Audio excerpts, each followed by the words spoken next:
կառավարության քարտուղար Տիգրան Աբրահամյանի հետ։ Պարոն Աբրահամյան, 7-8 տարիների ընթացքում բազմաթիվ ակցիաներ են եղել միջազգային տարբեր կառույցների մոտ, այդ թվում այս ակցիայի ուղերձը որն է եւ ինչ ակնկալիքներ կան, ինչ անել, որ սառույցը հալվի եւ համարժեք արձագանք լինի։ Այս ակցիայի հետ կապված ուղերձները քիչ հետո կներկայացվեն, բայց գլխավոր խնդիրը հետեւյալն է. մեր երկրում կան մեծ թվով քաղաքական հետապնդումների ենթարկվող անձինք, նրանց մի մասը ճաղերի հետևում են, նրանց մյուս մասի նկատմամբ քրեական գործեր կան եւ թեև այս պահին չեն գտնվում բանտերում, սակայն տարբեր ապօրինի գործերը շարունակում են կախված մնալ։ Երկրորդ բլոկը, որը անմիջապես վերաբերում է այս ակցիային, վերաբերում է Բաքվի բանտում գտնվող մեր հայրենակիցների խնդրին, թեև հայտարարվում է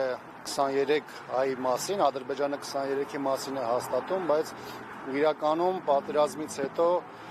տարբեր փաստերով ամրագրվել է շուրջ 8 տասնյակ հայի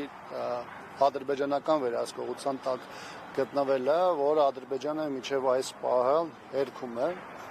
Ինքս կարևորում եմ նաև այս խորհրդանշական օրը տարբեր ուժերի, նաև հասարակական կազմակերպությունների կողմից այս թեմայի հետ կապված ամրագրումները, որտեղ սա այն հերթական օրերից է, որ նմանատիպ ակցիաներ իրականացվում են։ Բարեբախտաբար պետք է նշեմ, որ միայն խորհրդանշական օրերը չէ, որի ժամանակ հիշում են մարդկանց կամ այդ մարդկանց գոյությունը, տարբեր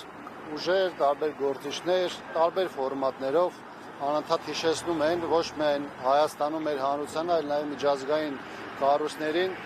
ոչ միայն այն մասին, որ մեր երկրում կան այդպիսի կարգավիճակ ունեցող մարդիկ, կամ ոչ միայն այն, որ Բաքվի բանդերում հայեր կան, այլ նաև հիշեցնում են միջազգային տարբեր կառույցներին իրենց լիազորությունների, իրենց գործառույթների եւ իրենց առաքելության մասին,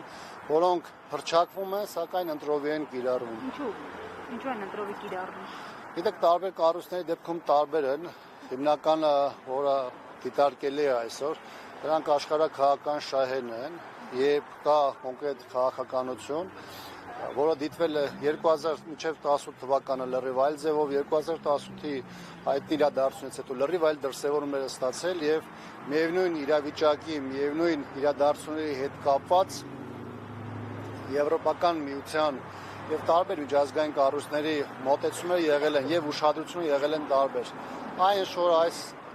տարիների ընթացքում, այս 7-8 տարիների ընթացքում արձանագրվել է Հայաստանում, սրանք աննախադեպ են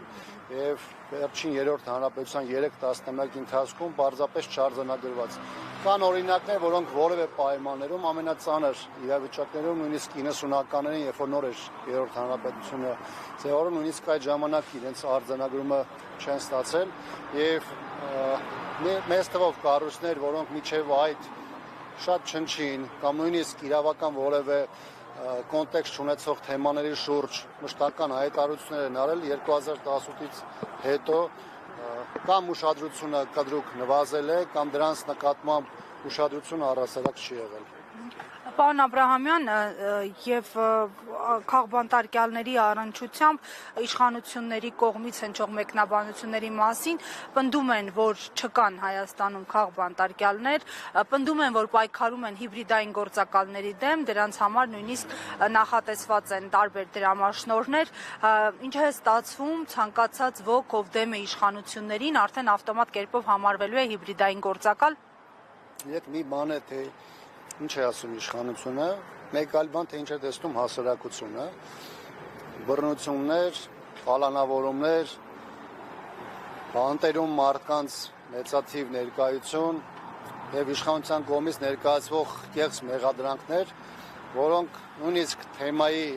կամ մասնագիտական մեծ հնարավորություններ ունեցող մարդկանց համար էլ ակնհայտ է, որ դրանք ակնհայտորեն կեղծված են։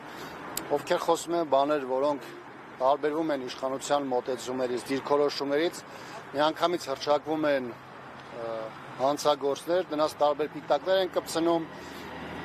իրավապահ համակարգը աշխատում է այդ ուղղությամբ եւ այլն, եւ այս իրավիճակում կրկնում եմ,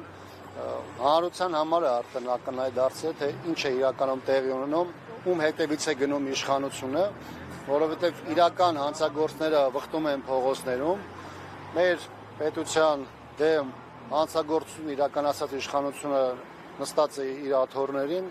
եւ այս պարագայով սա մի բան է, որը շատ ավելի ակնհայտ է դարձել մեր հասարակության շատ մեծ շերտերին։ Արոն Աբրահամյան, եւ քանի որ այսօր մարդու իրավունքների պաշտպանության միջազգային օրն է, մենք ինչով կարող ենք վերջին 1 տարում հպարտանալ մարդու իրավունքների պաշտպանության առումով։ Գիտեք, իմ համար այս իրավիճակում կարևորում են բոլոր այն մարդիկ, այն կազմակերպությունները, այն ուժերը, որոնք չեն հանձնվում,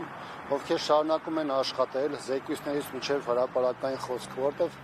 մեր օրերում, երբ որ ազատ խոսքը դարձել ըստ էության այս իշխանությունների համար պատժելի, յուրաքանչյուրի ամբողջության արտահայտումը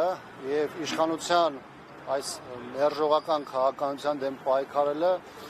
յուրաքանչյուրի պարագայում էլ դարձնում է մեր իրականության համար բավականին դրական։ Այսօր արեք նաեւ չմոռանանք, որ նաեւ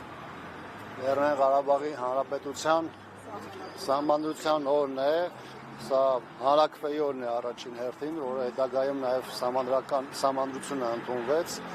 եւ սա մի թեմա է, որը իշխանությունը հետևականորեն փորձում է փակել, սակայն դա որևէ ձևով նրան չի հաջողում, որովհետև միջազգային իրավունքը այն ինչ որ սահմանում է, այն ինչ սահմանվել է ինքնորոշման իրավունքի սկզբունքի ձևով, դրանք 3 տասնամյակ եղել են իրականություն եւ թեև Լեռնային Ղարաբաղի Հանրապետությունը պաշտոնապես չի ճանաչվել, սակայն եւ բանակցային գործընթացը, որի փաստաթղթերի մի մասի դեպ վերջերս հրապարակվեց, եւ նաեւ process-ի ողջ ընթացքը ցույց են տվել, որ Հայաստանը, Արցախը եւ Մինսկի խմբի համանախագահ հիմնական երկրները, որոնք նաեւ ՄԱԿ-ի անվտանգության խորհրդի անդամ 3 երկրներից էին, Միացյալ Նահանգները, Ռուսաստանը եւ Ֆրանսիան, ունեցել են մոտեցում, որի հիմքում ըստ էության Արցախում ազատ կամարտայնության իրականացման միջոցով պարտադիր իրավաբանական ուժ ունեցող հանրաքվեի գաղափարն էր եւ բոլոր այն կառույցները, որոնք ենթադրում են, բոլոր այդ քայլերը, որոնք ենթադրում են այդ process-ի հիմքում հանրայնացված են եւ այլևս որևէ իշխանություն առաջին հերթին այս իշխանությունը որևէ ձևի շահարկելու հնարավորություն այլևս չունի։ Պարոն Աբրահամյան, բայց մի ճշգրտում էլի իշխանությունները ասում եք փակում են, փորձում են փակել Արցախի էջը, օբյեկտիվ առումով այս պահին այն գործընթացները, որոնք վարում է Հայաստանի Հանրապետությունը, մեզ այլընտրանքի հնարավորություն թողնում է տարածաշրջանում Հայաստանի Հանրապետության դիրքերը զգալիորեն թուլացած են, հատկապես 44-օրյա պատերազմից հետո։ Այս պահին Արցախի մասին խոսել, արցախցիների վերադարձի մասին խոսել, որքանով է իրատեսական։ Իրատեսության եւ քայլերի մասին այսօր շատ երկար խոսվեց Արցախի ներկայացումը, որտեղ Արցախի խորհրդանում այսօր լսումներ էր կազմակերպված Արցախի վերադարձի եւ դրա ճանապարհների հետ կապված, ընդ որում 1 տարի առաջ Արցախի նախագահի հրամանագրով ռազմավարություն է գրվել, որտեղ գրված են ոչ միայն առաջնահերթ ուղղությունները, այլ նաեւ աշխատանքի այն խմբերը ըստ ուղղությունների, որտեղ պետք է աշխատանք տարվի։ Գիտեք, ժամանակին, երբ որ արցախցիները կամք արտահայտեցին ինքնորոշման իրավունքի իրացման ճանապարհով գնալու անկախության, դա բխում էր ոչ միայն սովետական միության սահմանությունից, այլ նաև միջազգային իրավունքից։ Այսինքն դա եղել է այդ մարդկանց կամքը, ովքեր դարերով, հազարամյակներում ապրել են Արցախում, եւ դրա հիման վրա էլ հետագայում նաև եղել է Հայաստանի բավականին մեծ աջակցություն ու սատարումը եւ Հայաստանը երկար տարին եղել է Արցախի անվտանգության երաշխավորը։ Այն որ հիմա հայաստանյան այս իշխանությունները այս process-ի հետ կապված ունեն այսպիսի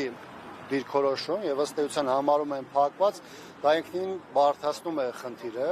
սակայն հաշվառելով հանգամանքը, որ սա վերաբերում է արցախցիների իրավունքների իրացմանը կամ այս դեպքում վերականգնմանը, բնականաբար կա նաև ճանապարհ, կա նաև ճակատ այստեղ աշխատելու միջազգային տարբեր այցաներից մինչև Արցախի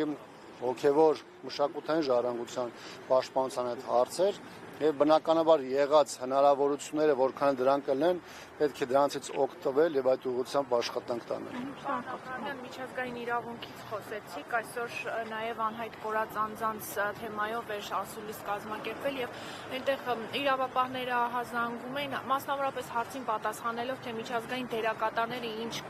կարող են անել այն պարագայում, երբ որ պետությունը օրինակ չի առաջարկում քայլեր ձեռնարկել եւ ձեռնունայն է մնում, նշեցին, որ ըստ էության, եթե չկա պահանջ պետության կողմից, միջազգային հանրությունը քայլեր չի ձեռնարկելու եւ առաջարկ չի ներկայացնելու։ Այս կոնտեքստում, եթե մեր իշխանություններն էլ 2026-ին վերընտրվելու բարձր շանս են տեսնում Արցախի հարցի հետ վերադարձի միջազգային իրավունքի տեսանկյունից, երբ իրենք ամեն դեպքում դուրեն եւ ինչպես նշեցի, պահանջարկ չկա, որպեսզի իրենք առաջարկ անեն, ինչպես եք անեիչ պատկերացնում։ Եվ ձեր քայլերը որպես ընդդիմություն եւ մարդու իրավունքների Իրավունքների վերականգնման մասով իհարկե կա մի քանի հարթություն։ Մի հարթությունը եւ դրանից կարևորը դա պետության պահվածքն ու գործողությունները, որոնք միջազգային կառույցներում իրականացվում են, այն բոլոր կառույցների հետ, որոնք զբաղվում են նմանատիպ գործառույթներով։ Այն հանգամանքը, որ Հայաստանի իշխանությունը այսպիսի այսօրվա դիրքում է, դա բնականաբար դժվարացնում է խնդիրները եւ այդ խնդիրների ոչ միայն բարձրաձայնումը, այլ դրանց մեծ թափ հաղորդելը։ Մյուս կողմից հաշվառելով այն հանգամանքը, որ սա վերաբերում է առանձին իրավունքի տեսանկյունից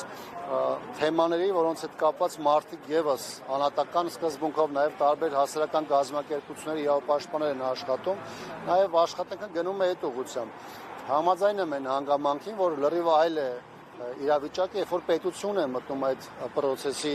իրացմանը եւ դնում է իր ռեսուրսները, լրիվ այլ բան է, երբ որ դա լինում է անհատական կամ հասարակական կազմակերպությունների կամ նույնիսկ ընդդիմադիր ուժերի մակարդակով։ Սակայն խնդիրը նվազագույնը ակտուալության մեջ պահելու, նվազագույնը օրակարգ պահելու համար կան միջոցառումների շարք, որոնք մեր երկրում իրականացվում են, դրանք եւ վերաբերում են Հայաստանում խաղբանտարկյալների առկայությանը